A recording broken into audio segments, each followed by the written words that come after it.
C'est l'heure à présent du focus. Il est question à nouveau dans ce volet de la crise des migrants. L'Allemagne, on vous en parle à l'instant, fait partie des principales terres d'accueil en Europe. Et pour gérer cet afflux massif, Berlin réfléchit à de nouveaux dispositifs. L'accueil notamment des migrants dans les régions dépeuplées depuis la chute du mur.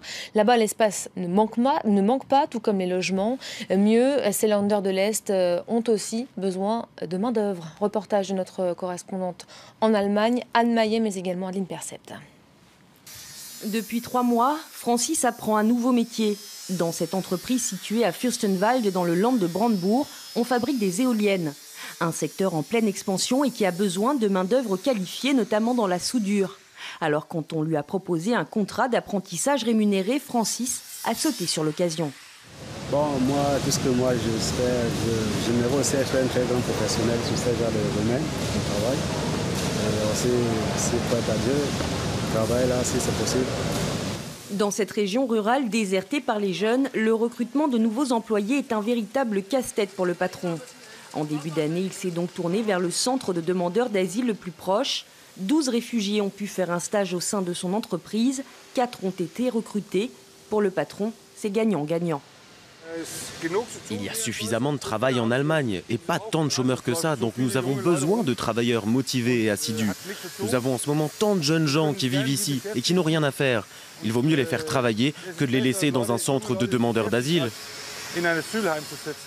À Fürstenwalde, une ville de 30 000 habitants dans l'est du pays, c'est donc une nouvelle vie qui commence pour Francis. 1 an après son arrivée en Allemagne, il se sent enfin installé.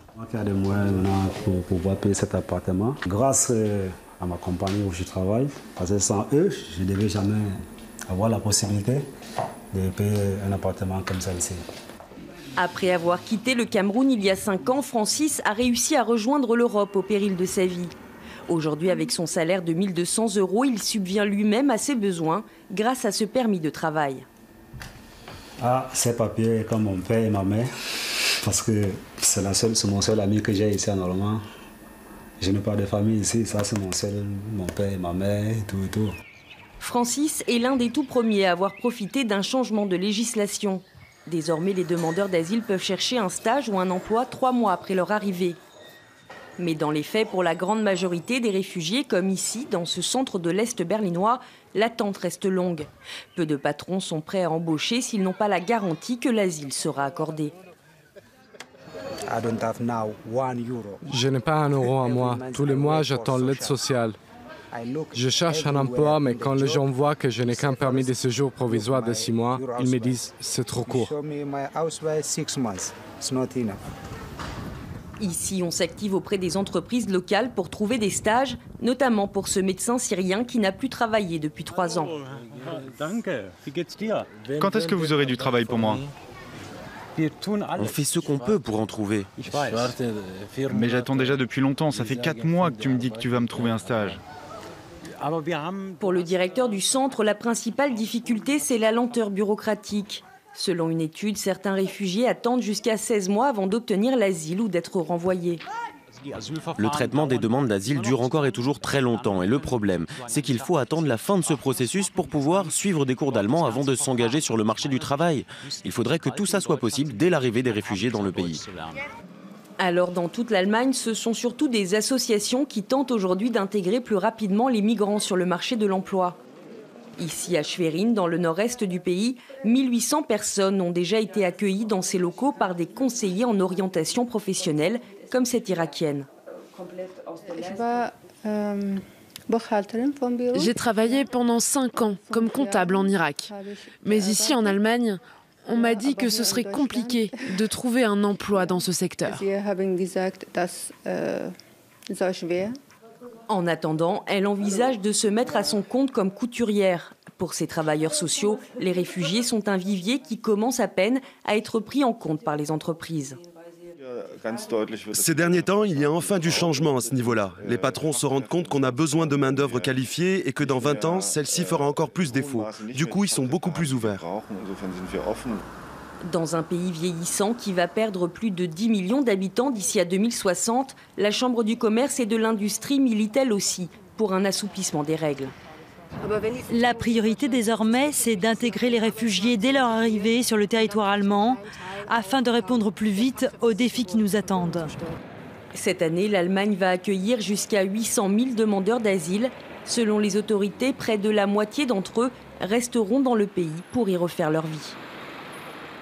On va revenir sur ce dossier avec notre invité du jour, Alexis Poulain. Bonjour, merci d'avoir accepté l'invitation. Vous êtes directeur d'Euractiv France, c'est un réseau de médias européens spécialisé dans l'actualité européenne. On vient de voir cet exemple allemand qui semble faire son chemin. Est-ce que l'idée que les réfugiés peuvent stimuler une économie, l'économie européenne d'une Europe vieillissante, c'est réaliste ça ? C'est réaliste, oui, pour certains pays, peut-être plus que d'autres. L'Allemagne, effectivement, on l'a vu dans le reportage, qui a une population extrêmement vieillissante. C'est moins le cas de la France. Mais partout, il y a effectivement un besoin de main-d'œuvre et de jeunesse. J'avais participé à un autre débat sur la crise des demandeurs d'asile et des réfugiés.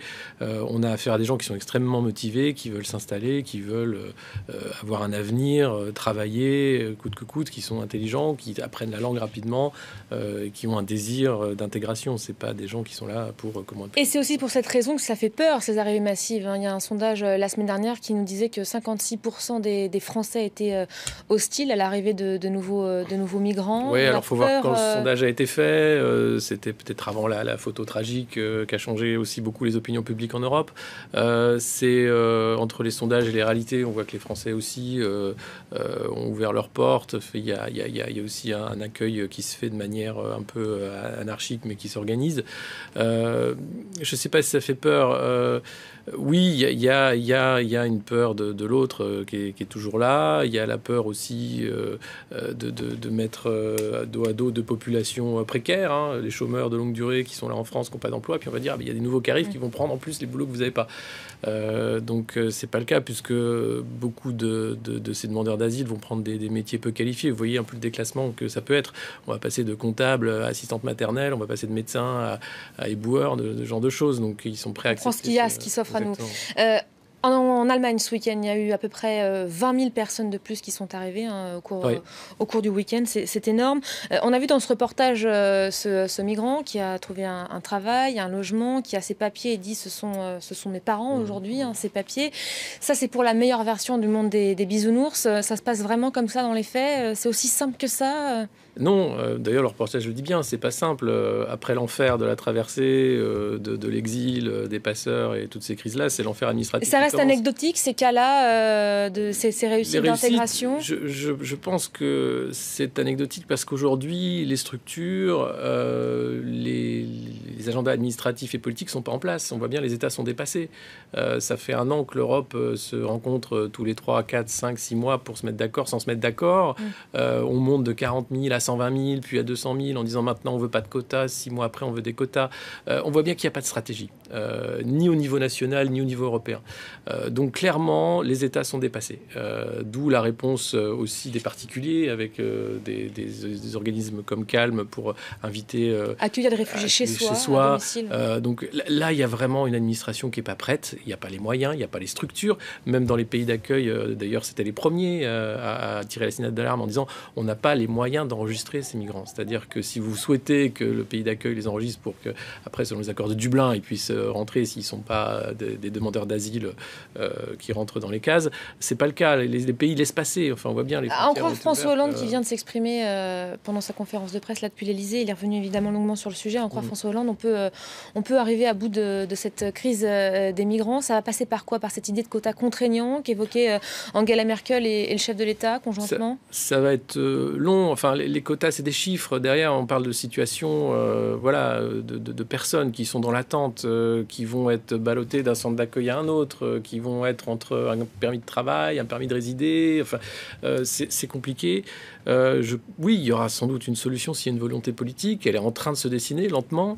Mais aujourd'hui, je pense qu'il n'y a pas de moyens en place pour assurer cet accueil de manière non chaotique, alors qu'on ne parle pas non plus de chiffres. La Turquie, à elle seule, accueille 2 millions de réfugiés. Et le Liban aussi, tous les pays voisins de la Syrie. En Europe, voilà, l'Allemagne qui parle de 800 000 peut-être à la fin de l'année, l'Europe qui veut ouvrir jusqu'à 200 000. Donc on est vraiment sur des chiffres qui sont microscopiques par rapport à l'ampleur de la catastrophe humanitaire qui est en train de se jouer. Ce sera le mot de la fin. Merci beaucoup Alexis Poulain d'avoir été notre invité. C'est la fin de ce focus, la fin également de cette première demi-heure d'info. Vous restez évidemment avec nous, on va se retrouver dans quelques instants pour un nouveau journal complet. A tout de suite.